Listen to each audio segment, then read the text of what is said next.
Welcome to टेम classes. Last lecture में मैंने आपको कॉनकेव लेंस के बारे में बताया था। उसमें बताया था कि कॉनकेव लेंस में जो इमेज फार्मेशन का क्या रूल था वो बताया था। फिर इमेज फार्मेशन कहाँ पर होता है और उस इमेज के क्या क्या नेचर होते हैं इसके बारे में बताया था। उसके अलावा उस लेंस के क्या यूजेज है उसके बारे में बताया था। आज जो पढ़ना है, आज पढ़ना है आप लोग को कॉन्वेक्स मिरर के बारे में।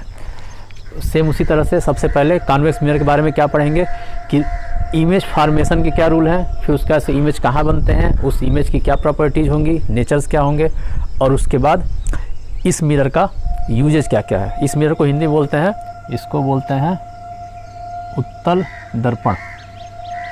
हिंदी में बोलते हैं इसको उत्तल दर्पण। तो हमें ये देखना है उत्तल दर्पण में रूल्स क्या क्या हैं। तो जो रूल कॉनकेव मिरर के लिए था सेम यही रूल यहाँ पे भी यूज करना है। तो देखते हैं पहला रूल क्या है। पहला रूल ये है कि जब भी ये प्रिंसिपल एक्सिस के अगर पैरेलल कोई लाइट जा रही है, कोई रे अगर जा रही है तो उसमें तो कॉनकेव मिरर में क्या था, ये फोकस से होकर जाती थी। लेकिन यहाँ पे जो रिफ्लेक्टिंग सरफेस है इधर वाला है, तो ये इधर तो नहीं जाएगा, इधर की तरफ जाएगा। तो यहाँ पे फोकस ये है, तो इस फोकस से यहाँ पे एक पॉइंट बना देते हैं। इस तरीके से एक लाइन ड्रा कर देंगे और इस लाइन से इधर की तरफ ही जाएगा। ठीक है, तो कभी भी प्रिंसिपल एक्सिस के अगर पैरेलल आ रहा है तो लाइट रिफ्लेक्ट होकर ऐसे जाएगी कि ऐसा लगेगा कि जैसे फोकस से कोई लाइट जा रही है। उसके अलावा इसका सेकंड रूल इसका उल्टा है कि अगर फोकस की तरफ कोई लाइट आ रही है, जैसे कि ये फोकस है और यहाँ मान लेते हैं इस तरीके से, अगर कोई फोकस की तरफ अगर लाइट आ रही है कॉन्वेक्स मिरर में, तो रिफ्लेक्शन के बाद ये होगा प्रिंसिपल एक्सिस के पैरेलल चला जाएगा, प्रिंसिपल एक्सिस के समानांतर परावर्तित हो जाएगा। तो पहला रूल ये है, दूसरा रूल ये, दोनों रूल एक दूसरे का अपोजिट है। थर्ड रूल कॉनकेव मिरर में क्या था कि कोई अगर सी से लाइट जा रही है, सेंटर ऑफ कर्वेचर, तो सेंटर ऑफ कर्वेचर से अगर कोई लाइट जा रही है तो वापस सेम पाथ में रिटर्न हो जाएगी, सेम पाथ में क्या हो जाएगा, रिफ्लेक्ट हो जाएगी। यहाँ पर भी ये है कि अगर सेंटर ऑफ कर्वेचर की तरफ अगर कोई लाइट आ रही है तो यहाँ पर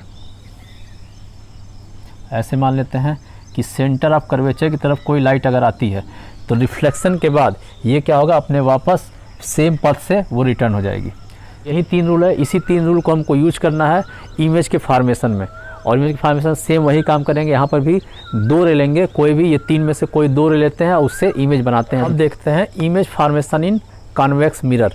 तो इसको हिंदी बोलेंगे उत्तल दर्पण में प्रतिबिंब का बनना। उत्तल दर्पण प्रतिबिंब कैसे बनता है, ये है उत्तल दर्पण, इसमें ये पॉइंट है P पोल, ये है फोकस और ये है सेंटर ऑफ कर्वेचर। अब इसमें ये सारी चीज़ें इधर की तरफ होती हैं। ठीक है, तो फोकस और ये सेंटर ऑफ कर्वेचर हो गया। अब यहाँ पर एक ऑब्जेक्ट है, इस ऑब्जेक्ट का हमें इमेज बनाना है। तो जो तीन रूल बताए गए थे उन्हीं में से दो रूल को फॉलो करना है और उससे हमें इमेज देखना है कैसा बनता है। तो चलिए स्टार्ट करते हैं। सबसे पहला रूल क्या था कि इस यहाँ से एक पैरेलल लाइट ले जाएंगे और जो पैरेलल जाएगा वो रिफ्लेक्शन के बाद इसमें क्या होता है, ऐसा लगता है कि फोकस से लाइट जा रही है। तो यहाँ पे ये फोकस है, यहाँ पे ऐसे डॉट डॉट बनाते हैं इस तरीके से, और ये रिफ्लेक्शन के बाद इधर चला जाएगा। तो पहला तो हो गया, ये रिफ्लेक्शन बाद इधर गया। अब दूसरी रे में क्या करेंगे, इसको यहाँ से फोकस की तरफ लेके जाएंगे। तो यहाँ से अगर फोकस की तरफ लेके जाते हैं, ये है फोकस पॉइंट। तो जब भी फोकस की तरफ अगर लाइट जाता है तो वो कहता है रिफ्लेक्शन के बाद वो प्रिंसिपल एक्सिस के समानांतर निकल जाता है। तो यहाँ से ये रिफ्लेक्ट हो जाएगा इस तरीके से, ये रिफ्लेक्शन हो गया। अब ये वाली लाइट इधर की तरफ जा रहा है, ये लाइट इधर जा रहा है। तो जैसे जैसे डिस्टेंस बढ़ रहा है ये लाइट क्या हो रहा है, एक दूसरे से दूर जाते जा रहा है। और अगर दूर जा रहा है तो आगे जाके ये लाइट कहीं नहीं मिलेगा। तो कभी भी अगर ऐसा होता है कि कोई भी लाइट अगर आगे जाके नहीं मिलता है, कभी भी दो रे आगे जाके अगर नहीं मिल रहा है तो क्या करते हैं, उसको पीछे की तरफ मिलाते हैं। तो पीछे की तरफ दोनों को मिलाते हैं, इसको डैश डैश डैश करके पीछे की तरफ बना दिए। उसी तरह ये वाली जो रिफ्लेक्टेड रे है इसको डैश डैश करके पीछे की तरफ बना दिए। तो जिस पॉइंट पे ये दोनों मिलते हैं वहाँ से क्या करते हैं, प्रिंसिपल एक्सिस से एक इमेज ड्रा कर देते हैं। तो ये पॉइंट है जिस पे ये मिलेगा, तो ये हमें इमेज मिल गया। तो इसी को बोलते हैं इमेज, ये हो गया इमेज। अब इमेज की अब देखना हमें इस इमेज के क्या क्या नेचर हैं। तो यहाँ देखते हैं नेचर ऑफ इमेज। तो सबसे पहला पॉइंट हमें ये देखना होता है इसमें कि इमेज कहाँ बन रहा है। तो इमेज बन रहा है फोकस और पोल के बीच बन रहा है। ठीक है, और किधर बन रहा है, दूसरी साइड बन रहा है, राइट साइड में। ठीक है, इमेज ऑब्जेक्ट के दूसरी साइड बना और किसके बीच बना, पोल और फोकस के बीच बन रहा है। तो इसमें सबसे पहला लिख देंगे between pole and focus. Image जो है पोल और फोकस के बीच बना। दूसरा पॉइंट देखते हैं इसमें, तो दूसरा पॉइंट ये है कि ये जो इमेज है वो रियल है या फिर वर्चुअल है।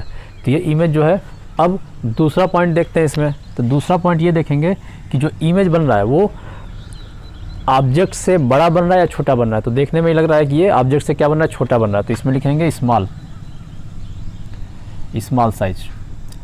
साइज का बना।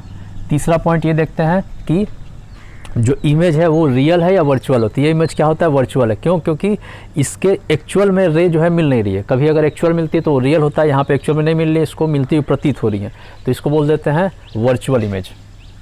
तो ये हो जाएगा वर्चुअल इमेज।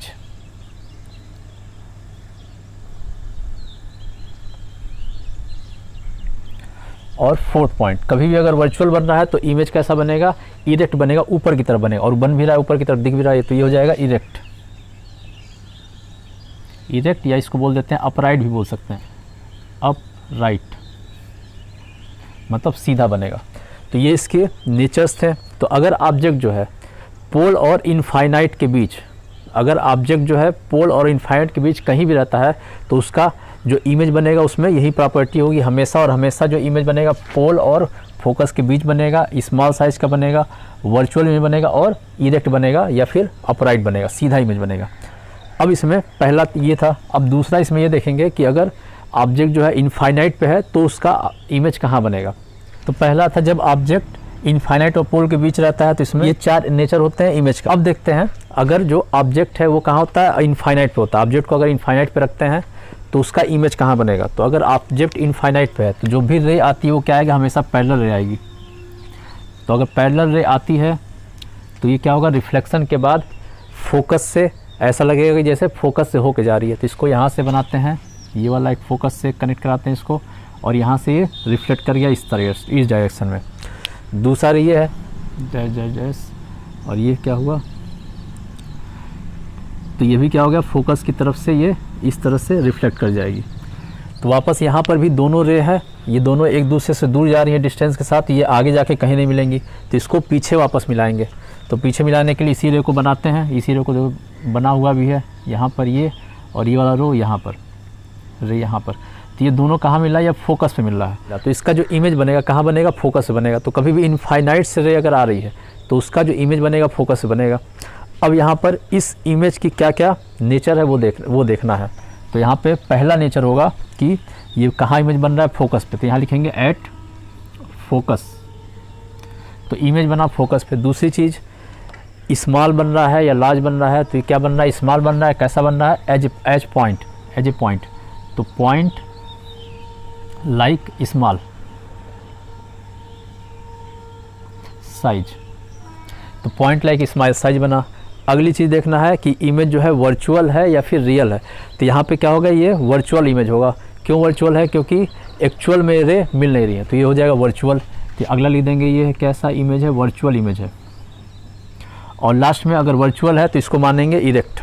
ठीक है, तो ये हो गया, लास्ट हो गया इरेक्ट। तो कॉन्वेक्स मिरर में जो इमेज बनता है हमेशा और हमेशा स्मॉल साइज़ का बनता है, या तो स्मॉल साइज़ का बनेगा तो या तो पॉइंट लाइक स्मॉल बनेगा। इसमें कभी भी बड़ा इमेज नहीं बन सकता है। दूसरी चीज़, हमेशा वर्चुअल और इरेक्ट बनता है। तो कॉन्केव मिरर में जो इमेज का फॉर्मेशन हो रहा है, हमेशा और हमेशा जो इमेज बनेगा वो इरेक्ट बनेगा, दोनों तरफ इरेक्ट है, वर्चुअल बनेगा, और कैसा बनेगा, स्मॉल बनेगा। उसके अलावा अगर इनफाइनाइट से रे आ रही है तो फोकस बनेगा, और उसके अलावा इनफाइनाइट और पोल के बीच में है तो कहाँ बनेगा, पोल और फोकस के बीच इमेज बनेगा। तो ये था आपका इमेज का फॉर्मेशन कॉन्वेक्स मिरर में। अब हमें जानना है इसके यूजेज क्या क्या हैं। तो कॉन्वेक्स मिरर का यूज कहाँ पे करते हैं, यूजेज। तो कॉन्वेक्स मिरर का जो यूज करते हैं वो करते हैं जितनी भी गाड़ियाँ होती हैं, गाड़ियों में जो साइड मिरर होता है, तो साइड मिरर में कॉन्वेक्स मिरर का ही यूज करते हैं। क्यों करते हैं कॉन्वेक्स मिरर का यूज, क्योंकि इसका इमेज जो है हमेशा और हमेशा कैसा बनता है, अपराइट, सीधा बनता है। और कैसा बनेगा, स्मॉल बनेगा। तो पीछे अगर मान लीजिए कोई गाड़ी है, गाड़ी के पीछे अगर कोई बस है, बहुत बड़ी गाड़ी है, तो उसका भी जो इमेज बनेगा बहुत छोटा सा इमेज बनता है। ठीक है, और साथ में सीधा बनता है। इस वजह से जो गाड़ियों का जो साइड मिरर होता है, साइड मिरर में कॉन्वेक्स मिरर ही यूज करते हैं। तो ये था आपका यूज था। इस लेक्चर में हमें ये पढ़ना है उसका साइन कन्वेंशन कैसा होता है, मतलब उसमें चिन्ह कैसे लगाते हैं, कब पॉजिटिव लगाते हैं और कब निगेटिव लगाते हैं, और उसके क्या क्या रूल हैं। तो ये आपके मिरर हैं, यहाँ पे कॉनकेव मिरर है, यहाँ कॉन्वेक्स मिरर, दोनों मिरर के बारे में यहाँ पे एक साथ बताते हैं। दोनों के लिए रूल सेम ही होता है, अलग नहीं होता है, फिर भी दोनों मिरर का एक साथ एग्जांपल लेके बताते हैं। तो जो सबसे पहला इसमें रूल होता है, सबसे पहला ये रूल होता है कि हमेशा जो लाइट होती है वो लेफ़्ट टू राइट जाती है, लेफ़्ट टू राइट, ठीक है। लाइट का जो पाथ है वो हमेशा लेफ़्ट टू राइट ही बनाएंगे, ठीक है। तो अगर लेफ़्ट टू राइट अगर लाइट बनाते हैं तो जो भी मिरर है, या फिर कॉनकेव मिरर हो चाहे कॉन्वेक्स मिरर हो, इसमें दो सरफेस होता है, एक रिफ्लेक्टिंग सरफेस, एक पॉलिश सरफेस। तो जो रिफ्लेक्टिंग सरफेस होता है हमेशा और हमेशा उसका फेस किधर की तरफ होगा, लेफ़्ट साइड में होगा। क्यों? क्योंकि इसका जो लाइट है हमेशा इधर की तरफ से आ रहा है। तो पहला तो ये था कि जो लाइट है हमेशा लेफ़्ट टू राइट ही ट्रेवल करता है। अब इसमें दूसरा ये है कि जो मिरर का जो रिफ्लेक्टिंग सरफेस होता है वो हमेशा हमेशा किस तरफ होगा, लेफ़्ट साइड में होगा। तो दूसरा है reflecting surface of mirror is always left side, हमेशा लेफ्ट साइड में होगा। तो ये हो चाहे कॉन्वेक्स मिरर हो चाहे कॉनकेव मिरर, इसमें भी जो रिफ्लेक्टिंग सरफेस है इधर इसी साइड में है, और ये है कॉन्वेक्स मिरर, इसमें भी जो रिफ्लेक्टिंग सरफेस है लेफ्ट साइड में ही है। ये लेफ़्ट साइड है, यहाँ लिख देते हैं, ये है लेफ़्ट साइड में, और ये वाला इधर का है राइट साइड में, ये है राइट साइड। तो पहला रूल ये था कि जो लाइट है हमेशा लेफ़्ट टू राइट ही ट्रेवल करता है। दूसरा ये है कि मिरर का रिफ्लेक्टिंग सरफेस हमेशा और हमेशा लेफ़्ट साइड में होगा। तीसरा रूल इसका ये है कि जो ऑब्जेक्ट रखेंगे, ऑब्जेक्ट को भी हमेशा और हमेशा लेफ़्ट साइड में ही रखेंगे। क्यों रखेंगे? क्योंकि इसका रिफ्लेक्टिंग सरफेस भी लेफ़्ट साइड में है। तो तीसरा रूल ये है कि ऑब्जेक्ट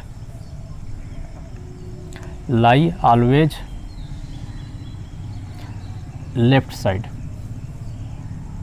थर्ड रूल ये है। अब फोर्थ पॉइंट ये है कि कभी भी डिस्टेंस का मेजरमेंट करते हैं तो डिस्टेंस का मेजरमेंट हमेशा हमेशा पोल की तरफ से करेंगे, चाहे कॉन्वेक्स मिरर हो चाहे कॉनकेव मिरर हो। तो फोर्थ पॉइंट ये है कि मेजरमेंट ऑफ डिस्टेंस,